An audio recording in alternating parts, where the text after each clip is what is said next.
Saka may napansin ako 'no, nagko-concentrate sila dun sa pagsasabi na sinungaling ako. Hindi niyo ba Mhm. napapansin? Yeah, Kasi nga credibility ang din. ang ang ang involved kasi rito is ang kasalukuyang presidente o pangulo ng Republika ng Pilipinas.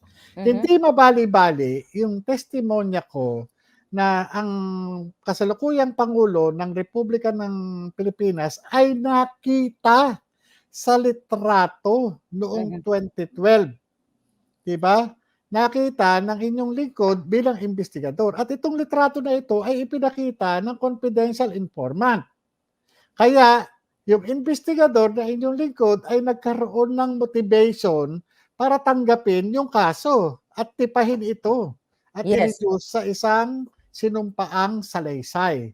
So ano ba yung nasa litrato? Ito lang naman yung nasa litratong ipinresinta ng confidential informant na yung politikong Bongbong Marcos ay sumisinghot ng white powdery substance. Kaya nga ako na-motivate dahil sa tingin ko hindi naman sabon yung sinisinghot, hindi naman Yeah. siya Breeze, hindi Mhm. naman siya Tide, hindi naman siya Ariel, 'di ba? Hindi Mhm. naman siya Champion, 'di ba? Ano lang ba yung sinisinghot na pulbos, 'di ba? Yun, Yeah. yun yung ano kaya nga yun yung isa dun sa naging motivation ko at ganoon sila kagrabe na ipagtanggol ito. Kaya tignan mo, wala silang ibang na gawing dahilan ano o magawang dahilan kundi sabihin na itong ahente na ito ay sinungaling, 'di ba? Tignan ninyo, noong 2012, ano ba ako?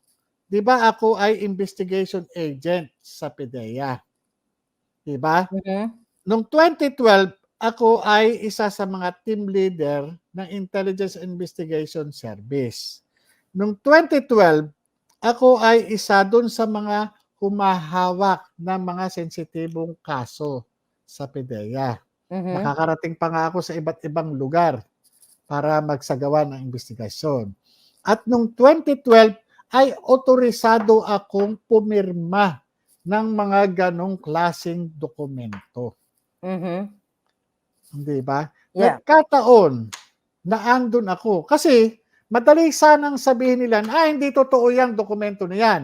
Dahil noong 2012, wala na si Morales diyan sa opisina na yan. Mhm, Noong mhm. 2012, wala na diyan si Morales sa ano na yan, wala na siyang authority.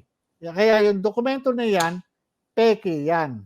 Di ba? Sir Ngayon, go ahead, yung go ahead. papeles na may lagda ko, may pangalan ko, yung papeles na napunta sa iyo na ibinigay nung kung sino mang ewan ko na ano na Secret. yan ano, Puting eh, ahas, okey. sumalangit na siya. Wag Iyon, naman sir. oo, hindi biro lang. Ang Oo. ano ko lang, yung dokumento na yon, ang pupuwede lang mag-authenticate niyan ay ako, sapagkat pangalan ko yung nandun, lagda ko yung nandun at ako mismo ang gumawa.